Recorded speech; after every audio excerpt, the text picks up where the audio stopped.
नमस्कार मंडळी, कसे आहात तुम्ही सगळे? मी संध्या सप्रे.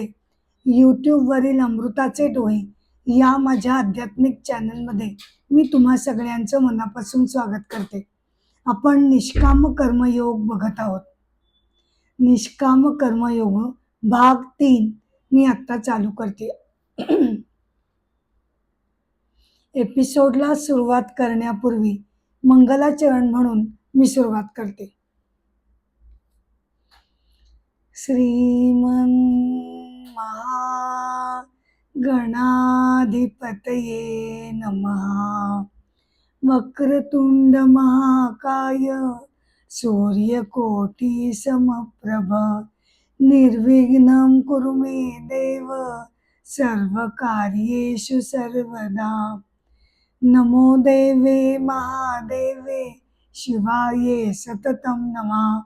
नमः प्रकृते भद्राये नियता प्रणता स्मतां.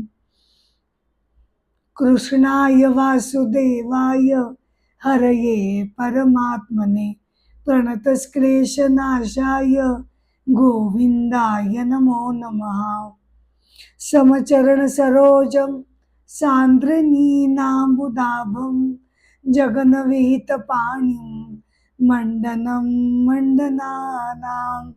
तरुण तुलसीमाना कंधरं कंजनेत्रं सदयधवलहासं विठ्ठलं चिंतयामि.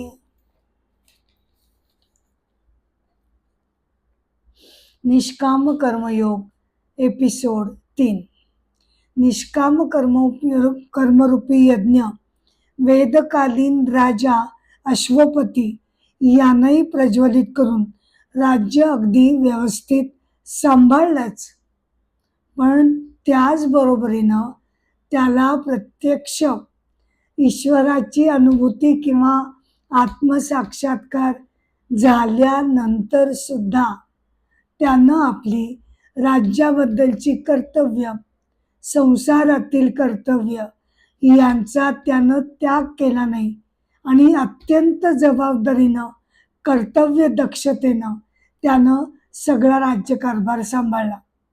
राजा जनक हा जो वेदकालीन राजा होऊन गेला, त्याचप्रमाणे राजा अश्वपती हा सुद्धा निष्काम कर्मयोगी म्हणून त्याचा गौरव केला गेला. त्याला सन्मानानं राजश्री असं म्हणण्यात आलं. राजश्री म्हणजे एकाच वेळेला आध्यात्मिक अनुभूतीमध्ये तो श्रेष्ठ होता आणि त्याच वेळेला त्याच दुसऱ्या बाजूने तो राज्यकारभार सुद्धा अत्यंत कार्यक्षमपणे तो सांभाळत होता, म्हणून त्याला राजश्री असं म्हटलं जाईल.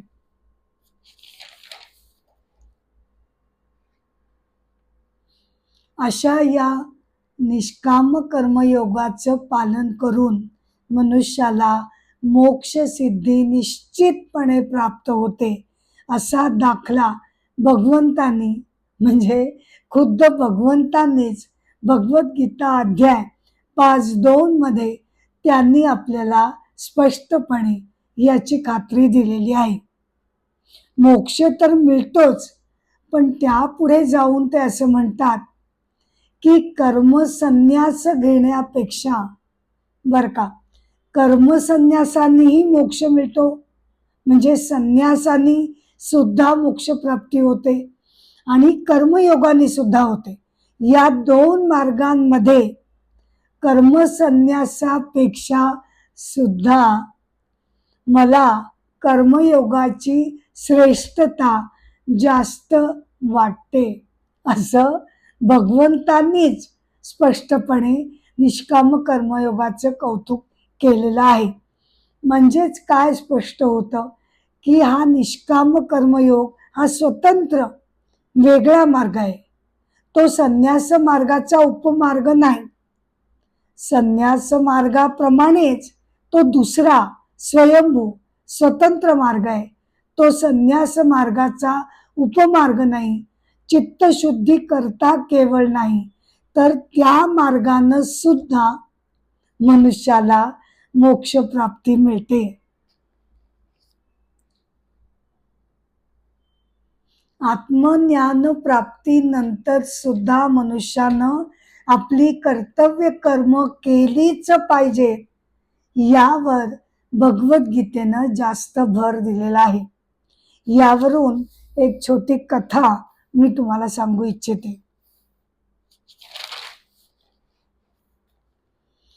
कथा आहे श्रीमती के चेल्लामल. बर का, श्रीमती के चेल्लामल त्या अंदमानच्या रहिवासी आहेत. 2024 मध्ये त्यांना आपल्या भारत सरकारनं पद्मश्री देऊन त्यांच्या निष्काम कार्याचा गौरव केलेला आहे. त्यांनी ऑर्गॅनिक कोकोनट प्लांटिंगची योजना तिकडे म्हणजे अंदमान इथे राबवली. त्यांना नारियल माह असं सुद्धा प्रेमानं म्हटलं जातं. त्यांचं गाव रंगचॅनखेड, त्यामध्ये तिथे त्या जन्मल्या. त्या नारळाची पानं, हस्क वगैरेचा वापर करून शेत जमिनीची आर्द्रता आणि जमिनीची प्रत सुधारण्यासाठी त्यांनी नवीन नवीन संशोधन केलं आणि त्यामध्ये त्यांनी प्रगती प्राप्त केली. तसंच केमिकलने बनलेलं पेस्टिसाइड्स न वापरता, कारण त्यांनी वनस्पतींची हानी होते, म्हणून त्यांनी स्वतः संशोधन करून कष्ट करून नैसर्गिक झाडझुडप्यांचा वापर करून त्यांनी पेस्टिसाइड्स बनवली. त्यांच्या शेतीमध्ये त्या इतर अनेक वृक्षांची सुद्धा जोपासना करतात. पुढे त्यांना ॲग्रो टुरिझम सुरू करायचा त्यांचा विचार आहे. त्यामध्ये अनेक लोक त्यांच्या शेतीमध्ये त्यांच्या नवनवीन प्रयोग करणाऱ्या आणि संकल्प राबवणाऱ्या शेतीच्या योजना प्रत्यक्ष लोक येऊन बघतील आणि त्याप्रमाणे ते त्यांच्या शेतीमध्ये सुधारणा करतील आणि त्यांच्याही शेतीची भरभराट होईल, असा ॲग्रो टुरिझमच्या मागे त्यांचा मानस आहे. ऑर्गॅनिक फार्मिंगसाठी त्या प्रसिद्ध झाल्या आहेत. त्यांच्या या उत्कृष्ट योगदानाबद्दल त्यांना पद्मश्री प्राप्त झालेली आहे.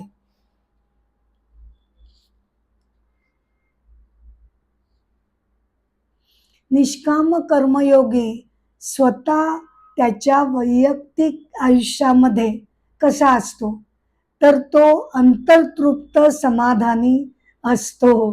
त्याला स्वतःच्या स्वार्थासाठी म्हणून काही कार्य करण्याची गरज नसते.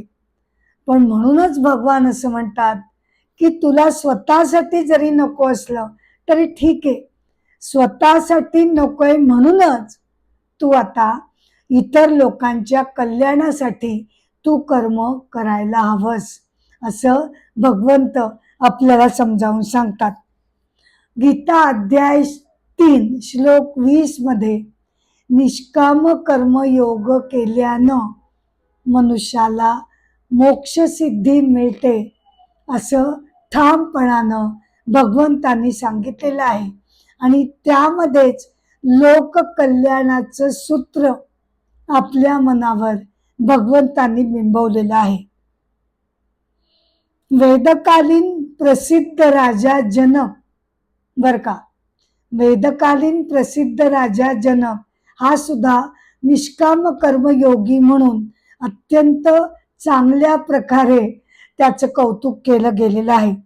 जनक आणि ब्रह्मवादिनी सुलभा या दोघांच्या संवादामध्ये राजा जनक तिला सांगतो की मी अत्यंत निस्वार्थ बुद्धीनं, बर का, अगदी निस्संग बुद्धीनं राज्यकारभार करत आहे.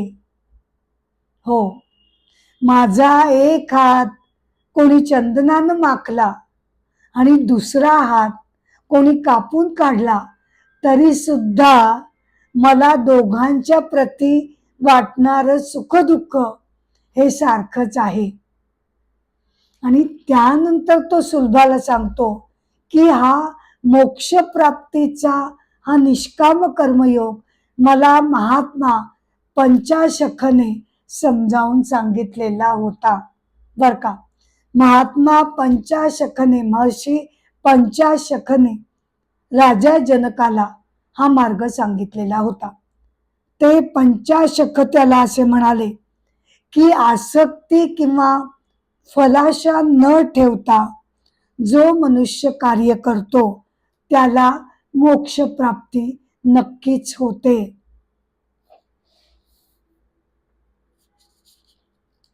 इथे परत मी एक छोटी कथा तुम्हाला सांगू इच्छिते. श्री चंदीप्रसाद भट, श्री चंदीप्रसाद भट, जन्म 1934. दशोली ग्रामस्वराज्य संस्थेची स्थापना त्यांनी गोपेश्वर इथे केलेली होती, जी पुढे चिपको आंदोलनासाठी आधारभूत अशी संस्था झाली. त्यांना त्यांच्या अपूर्व कार्याबद्दल मॅगसेसे अवॉर्ड 1982 मध्ये त्यांना प्राप्त झालं. चिपको आंदोलनामध्ये ते फाउंडर होते.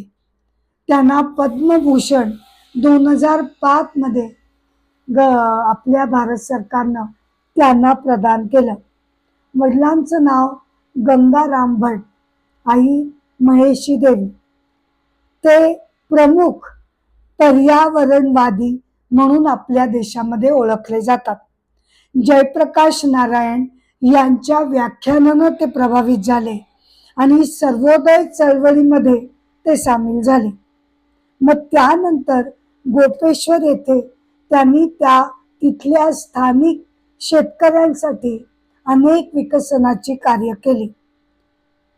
त्यांनी स्वतःचं सगळं आयुष्य खेड्यामध्येच व्यतीत करायचं ठरवलं आणि खेड्यातील शेतकऱ्यांना विविध प्रकारचं शिक्षण देण्याचं त्यांनी ठरवलं आणि तिथे राहून त्यांनी कार्य केलं. असे निष्काम कर्मयोगी चंदीप्रकाश भट.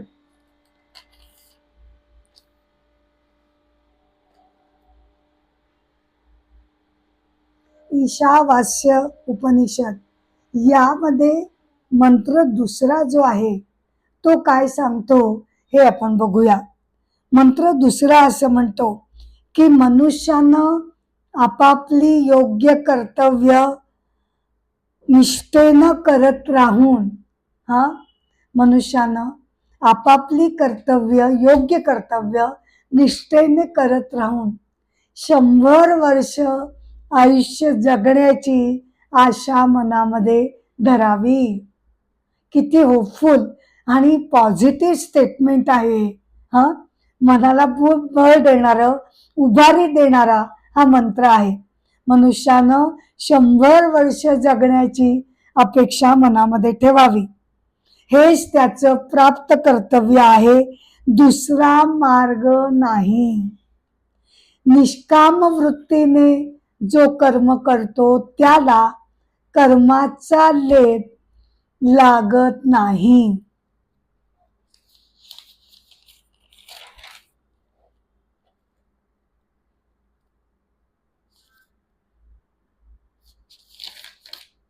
अर्थात आपण एकदमच आपण जे सकाम कर्म करत असतो आपल्या संसारासाठी, इतर गोष्टींसाठी, आणि त्यामध्ये गैर काहीच नाही, ते सकाम काम्य कर्म जरी आपण करत असलो तरी हळूहळू आपण निष्काम कर्माकडे झेप घ्यायला हवी. एकदम ते होणार नाही, परंतु थोडा थोडा हातभार आपण समाजाच्या कार्यासाठी निरीच्छ वृत्तीनं लावायला हरकत नाही. मनुष्यानं आधी उपभोगमय असा संसारामध्ये योग्य प्रकारे संसार सांभाळून संसाराचे भोग त्यानं घ्यावेत. बर का, संसाराचे योग्य भोग योग्य प्रकारे संयम ठेवून त्यानं ते घ्यावेत आणि त्यानंतर त्याला निर्गुण निराकार ब्रह्माची उपासना तो निश्चितपणे करू शकतो आणि त्यानंतरच त्याला हे निर्गुण परब्रह्म त्याला प्राप्त होतं. असं अमृत बिंदू उपनिषदामध्ये आपल्यासारख्या साधकांना उपनिषदानं हे सांगून निश्चिंत केलं आहे. कारण योग्य त्या जर कामना मनामध्ये ठेवल्या तर त्यात गैर ते काय आहे? हा, त्यासाठीच तर भगवंतांनी निराश झालेल्या अर्जुनाला युद्ध करण्यासाठी उभं केलं की. नाहीतर ते सुद्धा म्हणाले असते त्याला, ठीक आहे जाऊ दे, तुझ्या वाटणीचं हक्काचं राज्य तुला नाही ना मिळत, जाऊ दे, चल आपण दोघं जण रानावनामध्ये जाऊ, संन्यास घेऊ. पण तसं न करता आपल्या हक्काचं जे धर्मशील आहे, जे न्यायपूर्ण आहे, ते आपल्याला मिळायलाच पाहिजे. म्हणून अध्याय 11 श्लोक 33 मध्ये भगवंत अर्जुनाला खणखणीतपणे सांगतात, हे अर्जुना उठ, तस्मात, म्हणून तू उठ आणि खणखणीतपणे युद्धाला सामोरं जा, यश मिळव आणि आपल्या योग्य नीतीपूर्ण हक्काचं जे आहे त्यासाठी आपल्या आत्मसन्मानासाठी तुला लढणं भाग आहे. त्याला अन्यायी वृत्ती विरुद्ध आपण प्रतिकार करायलाच हवा. तेव्हा उठ आणि लढ आणि आपल्या हक्काच्या गोष्टींसाठी लढणं याच्यात चुकीचं नाही. कारण तुम्ही कौरवांना समजावून सांगितलं तुम्हाला युद्ध नको होतं, परोपरीने समजावून सांगितलं युद्ध नको, आम्हाला 5 गावं तेवढी द्या. म्हणजे समझोता करण्याची तुमची तयारी होतीच, युद्ध नकोच होतं.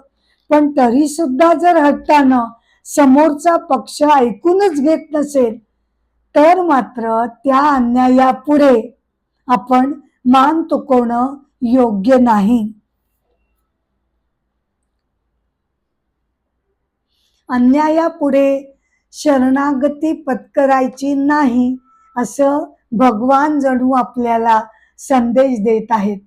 कठोपनिषदामध्ये बर का, कठोपनिषदामध्ये सुद्धा साधकांना हलवून जाग करण्यासाठी त्यांच्या साधना मार्गामध्ये व्यत्यय न आणता एकाग्र चित्तानं आपण साधना करावी यासाठी एक अत्यंत प्रसिद्ध मंत्र आलेला आहे, जो स्वामी विवेकानंदांनी त्यांच्या मिशनसाठी घोषवाक्य म्हणून त्यांनी तो ठेवला. तो आहे कठोपनिषदातला 14वा मंत्र. असं आपल्याला सांगतो, उत्तिष्ठत जाग्रत प्राप्य वरान्निती बोधत क्षुरस्य धारा निशिता दुरत्यया दुर्गपथस्थ कवयो वदंती. म्हणजे काय? अराईच हे मनुष्या, अराईच, अवेक, उठ, जागा हो, गुरूंच्या पायाशी शरण जा आणि आत्मसाक्षात्कार त्यांच्याकडनं तू शिकून घे. ईश्वर प्राप्तीचा मार्ग तू प्राप्त कर. हा मार्ग इतका कठीण आहे, खडतर आहे, जणू एखाद्या धारदार सुरीवरनं मनुष्यानं चालत जाण्यासारखं इतकं ते कठीण आहे असं या मंत्राने म्हटलेलं आहे. हा मंत्र जरी आत्मसाक्षात्कारासाठी की तो किती कठीण आहे, कठीण मार्ग आहे हे सांगण्यासाठी जरी रचलेला असला तरी मला असं वाटतं अराईज, अवेक हा मंत्र आपल्यासारख्या सामान्य साधकांना सुद्धा अत्यंत उपयोगी पडू शकतो. सकाम काम्य कर्मातून हळूहळू आपण निश्चितपणे निष्काम कर्म मार्गाकडे आपली वाटचाल होऊ शकतो. यासाठी सुद्धा हा मंत्र आपल्याला प्रेरणादायी होऊ शकतो.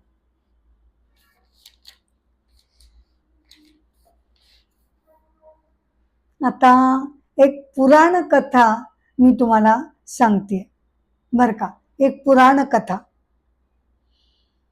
असुरांचा राजा सुकेशी हा अत्यंत सात्विक वृत्तीचा होता बर का, अत्यंत सात्विक धर्मशील होता. तो शिवभक्त होता. त्याच्या तपस्येवर प्रसन्न होऊन भगवान शिवशंकरांनी त्याला अवकाशामधील एक अत्यंत सुंदर नगरी त्याला भेट दिली. अवकाशामध्ये एक अत्यंत सुंदर नगरी त्याला भेट दिली. त्या नगरीमध्ये आता तो आपल्या प्रजेला घेऊन राहू लागला. अत्यंत देखणी सुंदर अशी ती नगरी होती. एकदा तिथून तो पृथ्वी लोकामध्ये आला आणि मगध राज्यामध्ये तिथे एका ऋषींच्या आश्रमामध्ये तो जाऊन पोचला. तिथे त्या ऋषींच्या संगतीनं, त्यांच्या सान्निध्यात राहून त्यानं अनेक चांगल्या चांगल्या जीवनमूल्यांचा त्यानं अभ्यास केला. जसं की तपस्या, उपासना, पूजा, प्रार्थना, चांगली वागणूक वगैरे सगळी जीवनमूल्य त्यानं सखोल चिंतनानं शिकून घेतली. आणि मग तो परत आपल्या अवकाशातील नगरीमध्ये तो परत आला.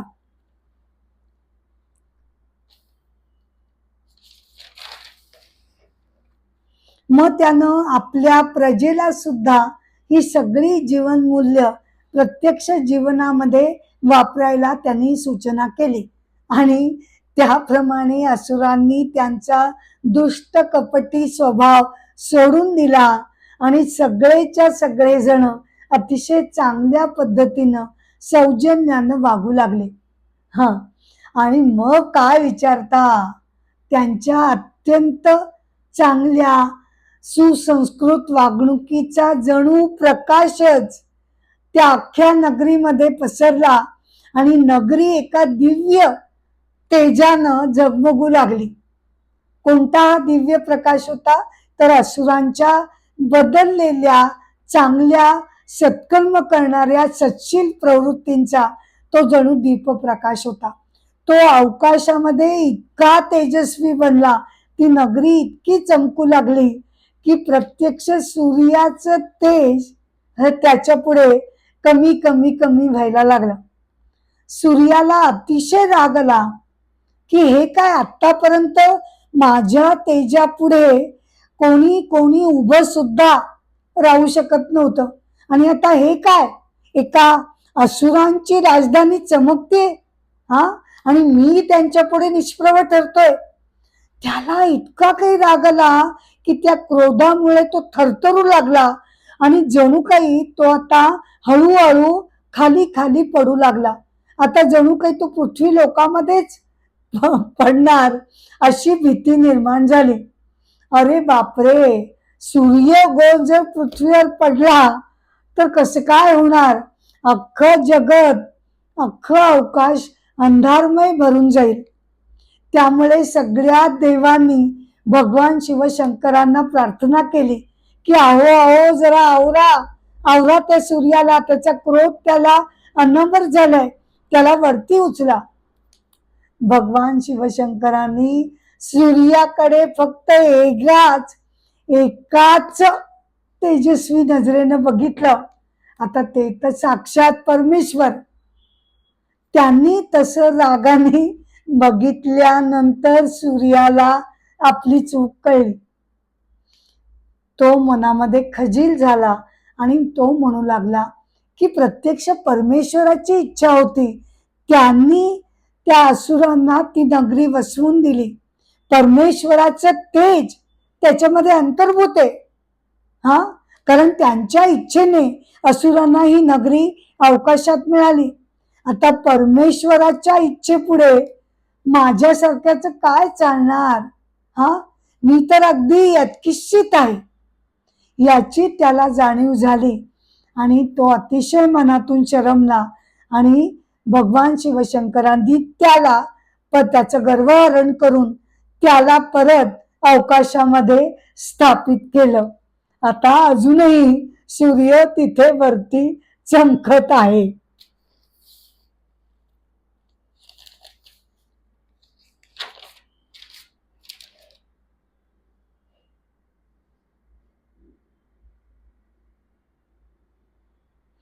रामायणामध्ये बालकांड प्रकरणामध्ये रामांना आध्यात्मिक ज्ञान वशिष्ठ महर्षींनी रामांना दिलं.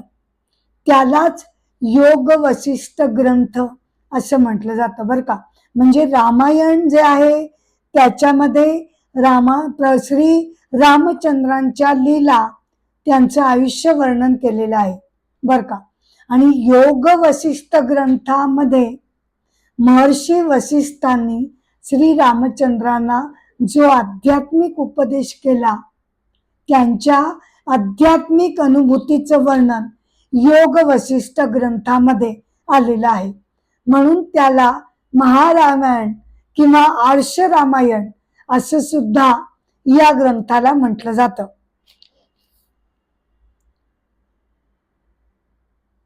या ग्रंथामध्ये प्रामुख्यानं निष्काम कर्माची महतीच गायली गेलेली आपल्याला दिसून येते. सुतीक्ष्ण नावाच्या साधकानं बर का, सुतीक्ष्ण नावाच्या साधकानं अगस्तींना म्हणजे महर्षी अगस्तींना विचारलं की मोक्ष मिळवण्यासाठीचं साधन नेमकं कोणतं आहे. एकीकडनं ज्ञान मार्ग सांगितला जातो, एकीकडनं निष्काम कर्मयोग सांगितला जातो.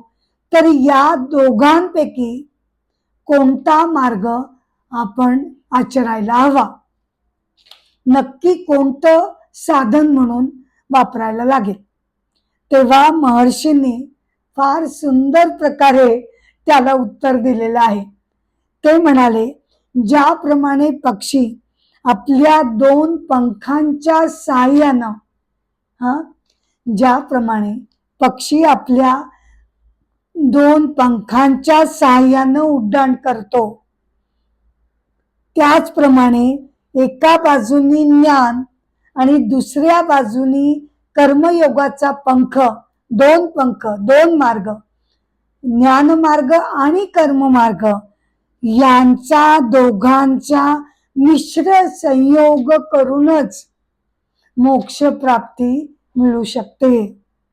केवळ ज्ञान मार्ग नको, केवळ निष्काम कर्म मार्ग नको, असं महर्षी अगस्तींनी सुतीक्ष्ण नावाच्या साधकाला त्यांनी समजावून सांगितलं.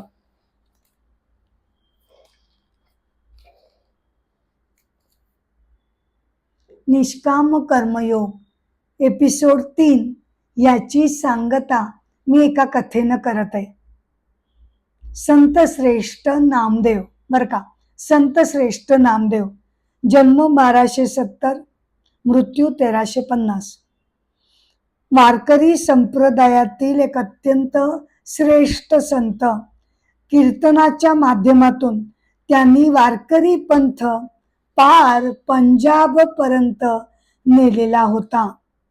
ते मराठीमधले पहिले चरित्रकार आणि आत्मचरित्रकार मानले जातात. त्यांच्या अभंग रचना शिखांच्या गुरुग्रंथ साहिबा या पवित्र धर्मग्रंथामध्ये संत नामदेवांच्या अभंग रचना तिथे आढळतात. कीर्तनाच्या माध्यमातून त्यांनी भागवत धर्माचा प्रसार केला. म्हणजे काय, एकीकडे आपण म्हणतो की ते वारकरी पंथाचे होते आणि एकीकडे म्हणतो भागवत धर्माचा प्रसार केला. तर भागवत धर्मापासूनच वारकरी पंथ उदयाला आलेला आहे. सर्वप्रथम ऋत धर्म, मग त्यानंतर नारायणीय धर्म, मग त्यानंतर भागवत धर्म आणि त्यानंतर वारकरी संप्रदाय. योगी विसोबा खेचर हे त्यांचे गुरु होते. पंढरपूर इथे त्यांनी समाधी घेतली.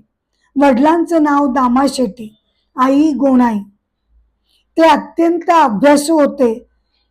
शिखांनी सुद्धा नामदेव महाराजांची मंदिरं उभारलेली आहेत. त्यांची विठ्ठलावर अनन्यसाधारण अशी श्रद्धा होती बर का. एकदा ते लहान असताना त्यांच्या आईनं नामदेव महाराजांना सांगितलं, बर का, मी आज घाई गडबडीत नैवेद्याचं हे ताट तू विठोबा रायांच्या समोर ठेवून दे, आज तू त्यांना नैवेद्य भरव. नामदेव महाराज छोटे होते. ते नैवेद्याचं ताट घेऊन देवळामध्ये गेले, परंतु देव तर काही भोजन करेना. तेव्हा ते रडू लागले त्यांनी आर्तपणे भगवंतांची विनवणी केली, हे काय, मी एवढा नैवेद्य घेऊन आलो हा, आणि तुम्ही माझ्यावर कृपा करा, हा नैवेद्य तुम्ही त्याचा तुम्ही तो खाऊन टाका, आस्वाद घ्या. तेव्हा असं सांगितलं जातं की साक्षात पांडुरंग त्यांच्या भक्तीवर एवढे काही प्रसन्न होते की त्यांनी आपल्या भक्ताचा मान राखला आणि प्रत्यक्ष दर्शन देऊन त्यांनी तो नैवेद्य स्वीकारला.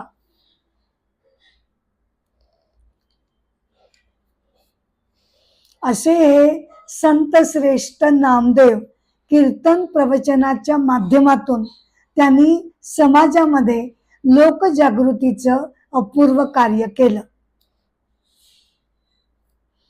निष्काम कर्मयोग भाग 3 हा मी इथे संपत आहे खरी, पण पुढचा भाग आणि अनेक विषय घेऊन मी तुमच्या भेटीला येतच राहणार आहे.